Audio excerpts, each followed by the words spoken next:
seat is at 2, by the way.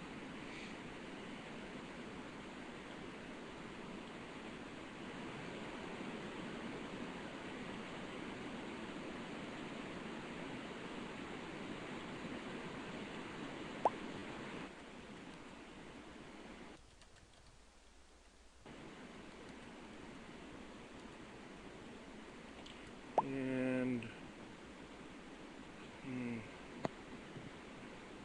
tried for 2 minutes.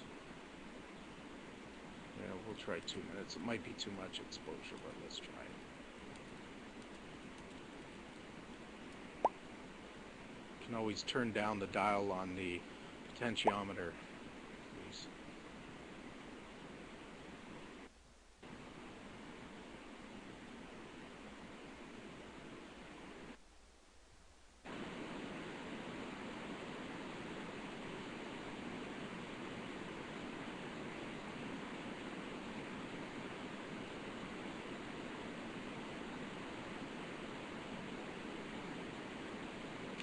Kevin, yes, that was the Batonov mass. That's correct.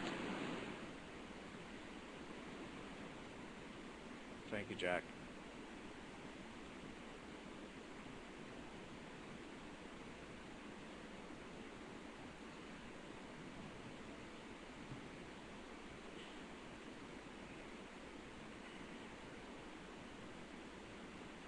I'll leave the APC at 4 for both. Just until it loads, and then we'll see what it looks like. Hello, Mark. How are you?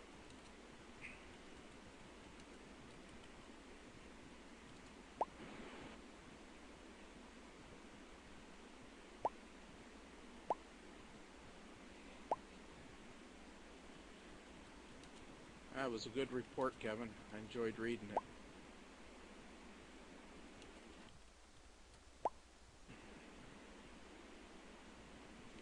Using a different configuration tonight, Mark. You just joined us than the previous nights. It's the first time I'm using my Celestron 6.3 reducer and the front section only of the MFR5.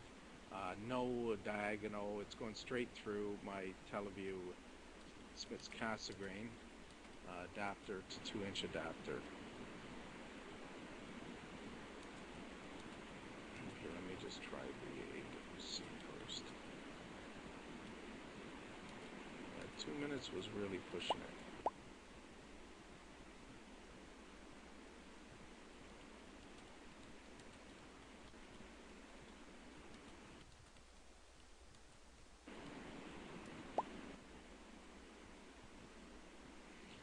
Yes, that's where I got the idea from, was yourself, Jack.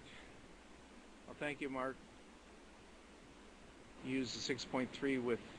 Now, do you use it with the whole MFR5, both sections?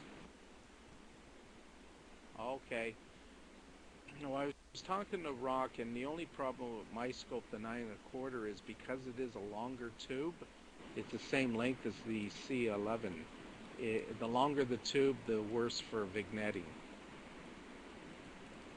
So I can't really reduce it as much, the spacing. Thank you, Jack.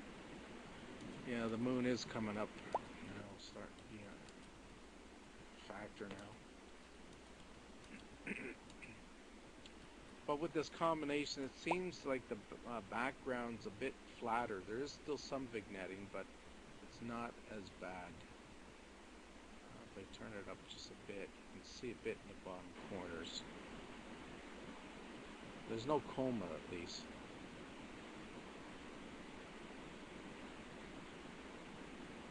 I don't want to go too dark. Let me put the APC up a little bit more. 6 on both.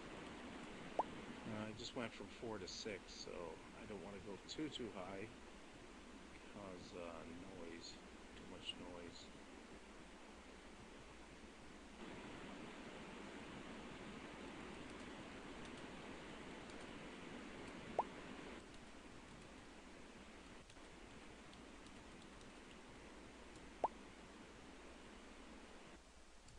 Yeah, that's correct. It is an f2.3.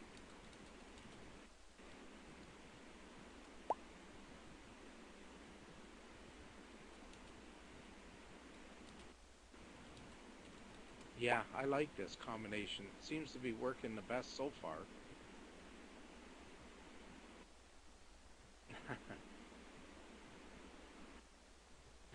I'm looking forward to trying this on a new moon.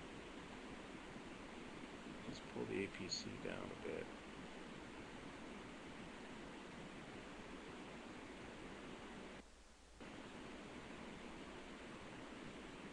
There we go.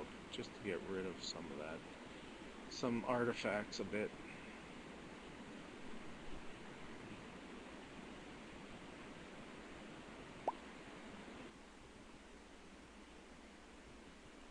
And I just tweaked the hue a little bit. Oh, thanks, Valley. 23 million light years away, M51.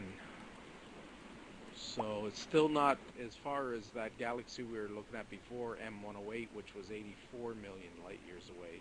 But still, 23 million light years away, that's pretty far.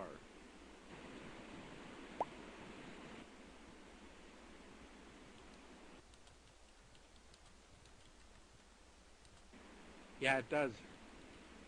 It's pretty similar, Jack. And I think the image scale is pretty equal, pretty close. No, it is a companion, Valet, the other galaxy.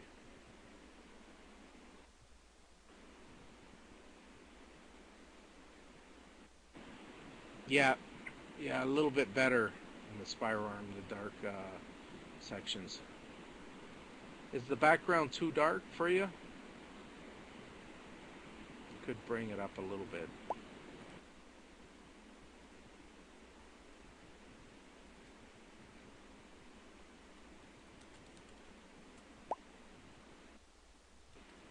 Okay, thank you, Jack.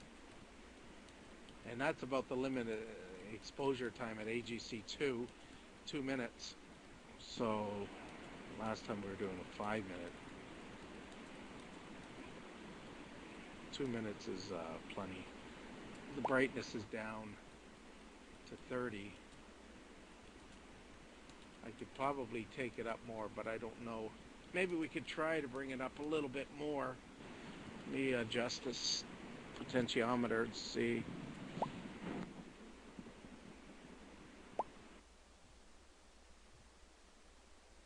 Yeah, we could probably bring it up a little bit more.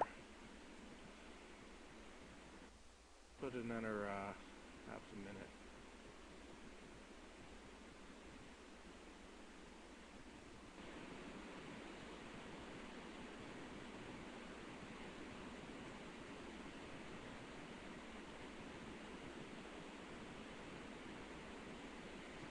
I don't know if it's going to gain any more detail, Jack and Mark and everybody.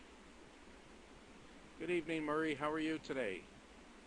It's a colder one tonight than yesterday. I didn't feel the cold yesterday till about midnight. It's only still quarter to 11. Nice and clear, though. Hello, Bob. How are you?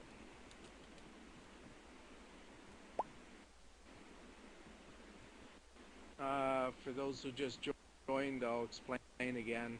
I'm trying a different configuration tonight. I'm trying the first time my Celestron 6.3. I cleaned it up as best I could. And I'm using the front section only of the MFR5. And it's got the UHC filter on the MFR5.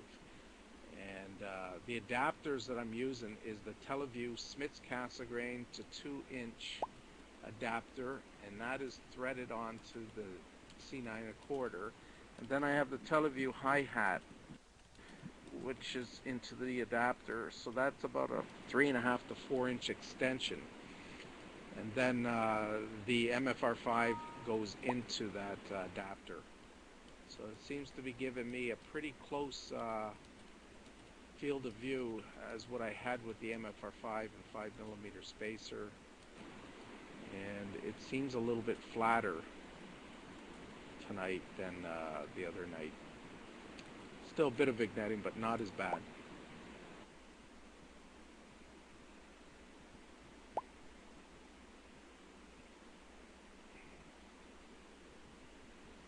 I'll have fun at the cottage, Murray? Yeah, that's what I thought, Bob. It only works on the S video. Rock wanted it to work on the S video in particular because it's on the digital side, and he wanted the best as possible, the best output possible, and that's the S video.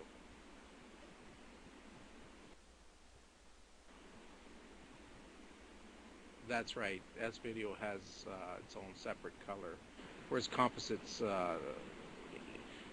intertwined in with the luminance. There's no separation. You get a cleaner color signal with S video.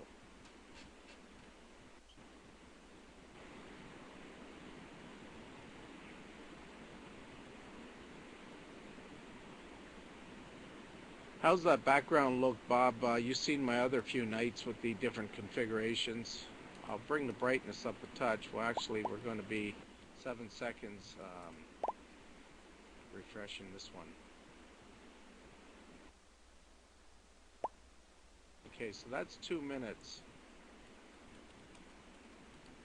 So you can see if I turn the background up just a tiny bit, it's not as bad.